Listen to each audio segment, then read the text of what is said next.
Welcome to morning మన్నా. ఉదయకాల వాక్య దర్శనం కొరకు కీర్తనలు 50వ సంకీర్తన 23వ చరణం. స్తుతియాగం అర్పించువాడు నన్ను మహింపరుచున్నాడు, నేను వానికి దేవుని రక్షణ కనపరుచున్నట్లు వాడు మార్గము సిద్ధపరచుకొనెను. మరొకసారి మన జీవిత లక్ష్యాల గురించి తెలియజేసే వాక్య భాగం. మన జీవిత గమ్యము మన జీవిత గమనం పైన ఆధారపడి ఉంటుంది. ఉదయకాల సమయంలో 4 సత్యాలు ఈ వాక్య భాగంలో నుండి మనం నేర్చుకోవాలి. దానికన్నా ముందుగా ప్రజలందరినీ 2 వర్గాలుగా మనం విభజించవచ్చు.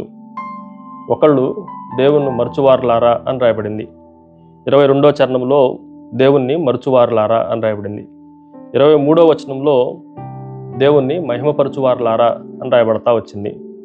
దేవుణ్ణి మహిమపరచాలి అనేది మానవ జీవితానికి ప్రప్రదమైన లక్ష్యం. మొదటిది, ఈ లక్ష్యాన్ని చేరుకొనటానికి మనకు ఉండవలసిన 4 సత్యాల్లో మొదటిది గ్రాటిట్యూడ్. దేవునికి కృతజ్ఞతా భావాన్ని కలిగి ఉండాలి. స్తుతియాగము అర్పించువాడు అని తెలుగు బైబిల్లో రాయబడింది, కానీ ఇంగ్లీష్ స్టాండర్డ్ వెర్షన్లో the one who offers thanksgiving as ఈ సాక్రిఫైస్ గ్లోరిఫైస్ మీ. తన బలిగా కృతజ్ఞతాస్తుతులు అర్పించేవాడే దేవుణ్ణి మహింపరుస్తున్నాడు అన్న మాట రాయబడతా ఉంది. పెద్ద పెద్ద బలులు ప్రభు మనల్ని అడగట్లేదు, కానీ కృతజ్ఞతాపూర్వకంగా ఉండే బలిని మన నుండి దేవుడు ఆశిస్తూ ఉన్నాడు. అందుకే అపోస్తలుడైన పౌలు తెస్సలోనికలు రాసిన మొదటి పత్రిక 5వ అధ్యాయం 16-18 వచనాలు కలిసి ఉన్నాయి తెలుగులో. ప్రతి విషయమందును కృతజ్ఞతాస్తుతులు చెల్లించుడి, ఇలాగు చేయుట యేసుక్రీస్తునందు మీ విషయంలో దేవుని చిత్తము. అన్ని విషయాల్లో దేవునికి కృతజ్ఞతా భావాన్ని కలిగి ఉండాలి. అది ప్రభునందు దేవుని చిత్తమై ఉన్నది అని దేవుని వాక్యం మనకి జ్ఞాపకం చేస్తూ ఉంది. రెండవ విషయాన్ని మీకు జ్ఞాపకం చేస్తాను. It is A godliness. దైవభక్తి కలిగి ఉండాలి.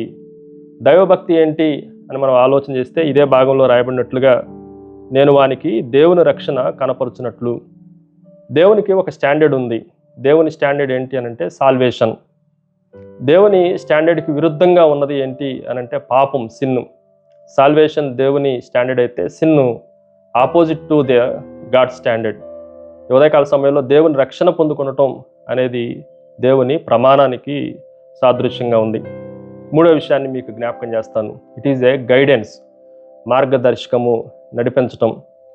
ఈ వచనం చివరి భాగంలో వాడు మార్గము సిద్ధపరచుకొనును అని రాయబడింది. దేవుని నియమాలకు, దేవుని నిబంధనలకు, ఆజ్ఞలకు తగినట్లుగా మన మార్గాలు దేవుని కొరకు సిద్ధం చేసుకోవాలి. మన సొంత మార్గాల్లో ప్రయాణించడానికి విశ్వాసము మన ఎదుట లేదు. ఈ సత్యాన్ని గ్రహించాలి. చివరిగా మనం ఆలోచన చేస్తే గ్లోరిఫైయింగ్ గాడ్, దేవుణ్ణి మహిమపరచటమే మన అంతిమ లక్ష్యం. ఈరోజు దేవుని రక్షణ ద్వారా, దేవుని మార్గాల్లో నడుచుకోవటం ద్వారా, దేవునికి కృతజ్ఞతా భావాన్ని కలిగి ఉండటం ద్వారా అంతిమంగా మనం దేవుణ్ణి గణపరచాలి. గణపరిచే జీవితాన్ని దేవుడు మన నుండి ఆశిస్తూ ఉన్నాడు. దేవుణ్ణి అవమానపరిచే జీవితాలు మనలో ఉండకూడదు అని ఉదయకాల సమయంలో మీకు జ్ఞాపకం చేస్తున్నాను. ప్రార్థన. సకల ఆశీర్వాదములకు కారణభూతుడగు తండ్రి, మరొకసారి నిన్ను స్తుతిస్తున్నాను తండ్రి. స్తుతియాగం అర్పించువాడే దేవుణ్ణి మహింపరచువాడు అన్న సత్యాన్ని మాకు నేర్పించారు. మా జీవితాలన్నిటి ద్వారా నీకు మహిమ కలిగినట్లుగా మమ్మల్ని సిద్ధపరచమని యేసుక్రీస్తు శక్తి కలిగిన నామమున అడిగి వేడుకొంచున్నాం తండ్రి. ఆమెన్. God bless you.